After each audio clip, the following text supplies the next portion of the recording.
There was a hum in the city all day. That old familiar buzz that happens whenever Boston comes into town. But it wasn't the nervous kind, it was the confident kind. The kind that says, we've seen this movie before. This time we wrote the ending though. This wasn't just an early season matchup for us. It was a continuation of the story that started last spring, when the Knicks sent the Celtics home and sent the message to the league that the energy in the East is changing hands. Madison Square Garden used to be a stage for Boston stars to show out. Now it's the arena where New York holds its own court. You could feel the residue of that playoff demolition. There was the tension that was there. You know they had the memory of Game 6's beatdown still hovering in the air like smoke. Boston came in looking for revenge on that cat's birthday. But what they found was evolution. The Knicks didn't just beat them again. We controlled the game. We controlled the tempo. We controlled the tone. I guess Tibbs didn't have all them secrets for your ass. This was the kind of night where New York reminded everyone that what's being built here isn't a fluke. It's a foundation. The chemistry, the poise, all of that is coming together in real time. And last night, in this new chapter of an old rivalry, New York didn't just win. We announced ourselves. Now let's break all of that down here the only way we know how. Deli style, baby.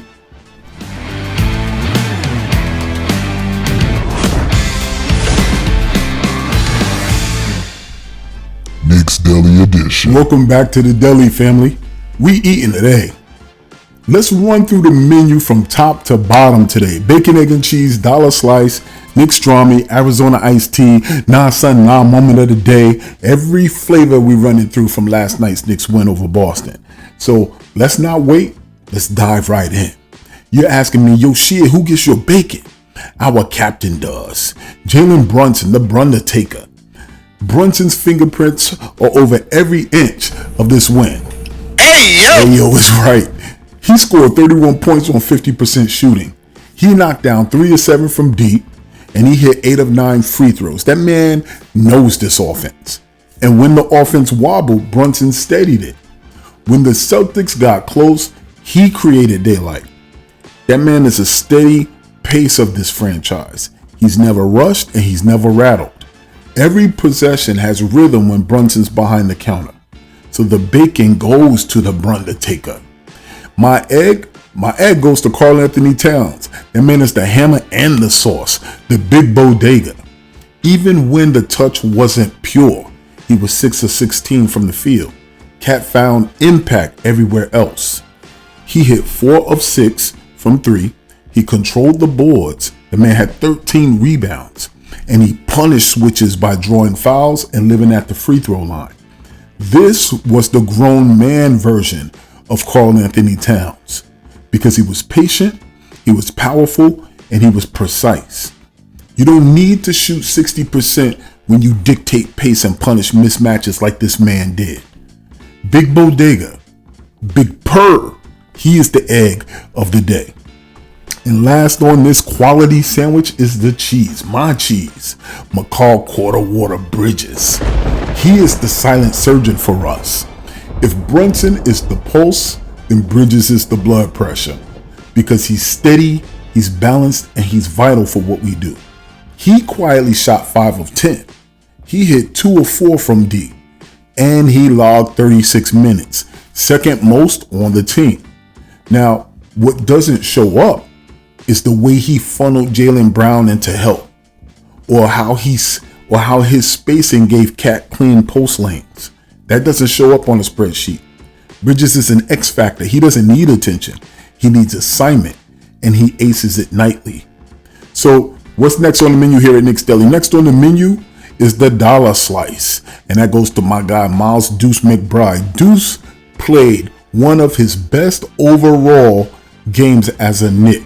Yes, he shot just for 311, but his defensive pressure on Boston's guards, especially Derek White and Pritchard, shifted the energy early in the second quarter. I am so proud of this kid.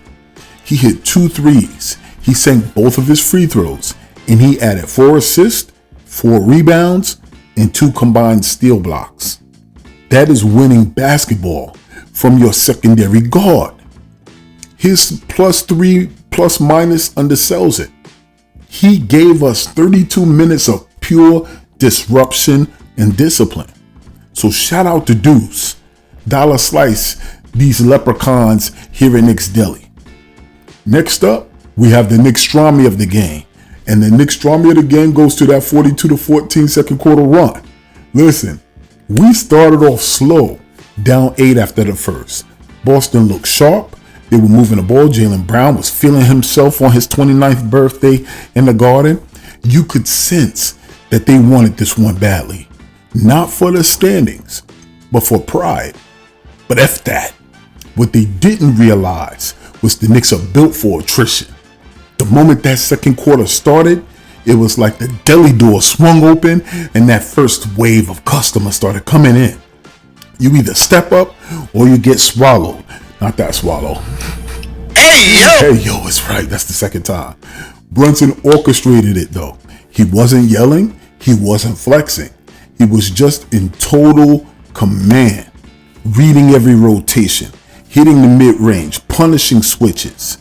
Cat, he started finding rhythm elbow pockets. The pick and roll between him and Brunson was like jazz. It was smooth. It was improvising. And man, it was just great. And then it happened. Boom. 42 points in 1 quarter. That's not just offense. That's trust. That's chemistry. And that's Leon Rose's entire vision on display in 12 minutes of basketball. We outscored Boston 42-14, flipping a 30-22 first quarter deficit to a 64-44 halftime lead. The Garden was going crazy. This wasn't just a run. It was a statement of balance. Every player, Brunson, Cat, Hart, OG, McCall, Deuce, they all understood their role. Nobody overstepped. Nobody chased stats. It was harmony through hustle. The Knicks aren't just winning quarters. They're winning camaraderie, consistency, and culture. Next up on the menu is the Arizona Iced Tea, baby. And I got to go to my guy, the Hustle King, Josh Hart. It's great to see the Hustle King back. Don't bite my ish. Every game Hart plays is like a love letter to the grind. I know he only went 1 for 8 from the field. Yes, he did. Russ will be there.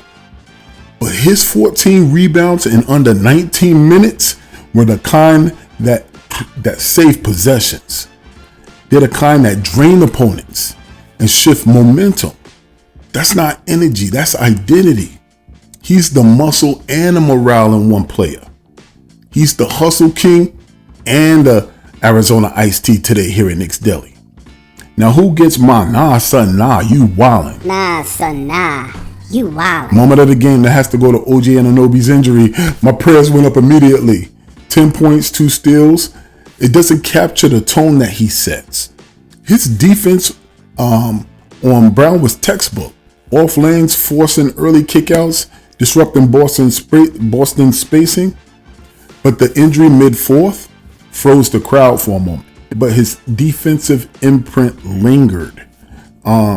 We just hope that, and we hope this across Knicks Nation, that is minor, because OG's presence is the defensive hinge that this system leans on. So shout out to OG. Prayers for a speedy healing. That is nothing that's crazy. And man, he gets the nah son nah you wildin'. That situation gets the nah son nah you wildin' moment of the day. Now I want to add something to the menu today. I want to add some of my mama's seasoning. Shout out to my mama's seasoning. Okay? I want to talk about what the secret ingredient is. And it's been the minutes distribution. Let's look at how the minutes tell the real story of this team's chemistry in 2 games. McCall Bridges played 36 minutes. Iron Man consistency. Brown trusts him as the defensive anchor and an offensive stabilizer. Brunson played 34. Floor general, he gets enough rest though to stay explosive late.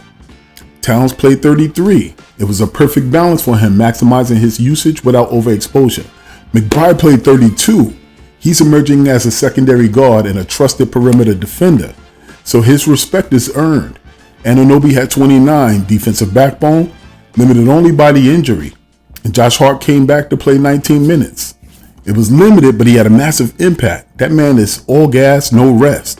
Clarkson, situational scoring. His role is defining itself. Yabusele, 13 minutes. He's getting his rhythm about him. But it's new to me, and I like it. These minutes distributions. So overall, what my observation is coming from this game, the Knicks' rotation was lean. There were 8 players logging double-digit minutes. Brown is clearly trusting the versatility. McBride's emergence as a 30-minute player gives the lineup defensive flexibility, and it also lets Brunson and Cat stay fresher late. I think Hart's restricted minutes weren't about trust. They were about pacing him back from his injury. And I think that the distribution shows the identity shift. Team first, matchup driven, and built on interchangeability rather than hero ball. And I love that. Every minute was intentional. Every substitution had purpose. That's a coach and a roster that seems to be in sync. So what is my takeaway? What is my final takeaway here in Knicks Deli? Okay, we got rid of them leprechauns. Brunson's brilliance, Cat's adaptability, McBride's development. I think that's the quiet story. He's earning playoff trust minutes now rather than later. I think Clarkson and Yabusele still trying to find their way. But I think that if OG is injured, it's going to test our durability. Okay. And I just think, the Knicks passed. They passed this exam. With our balance, our chemistry, our control, man, we really did our thing. It's so funny because I was looking at some players or some fans on Reddit, and some fans on Reddit were asking themselves, will the Knicks win so much that it becomes boring?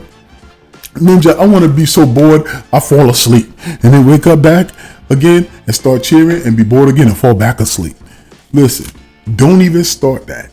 Even look, Windhorse, I saw him say something the other day where he says, oh, Mitchell Robinson, what are the Knicks hiding? They're not telling us anything.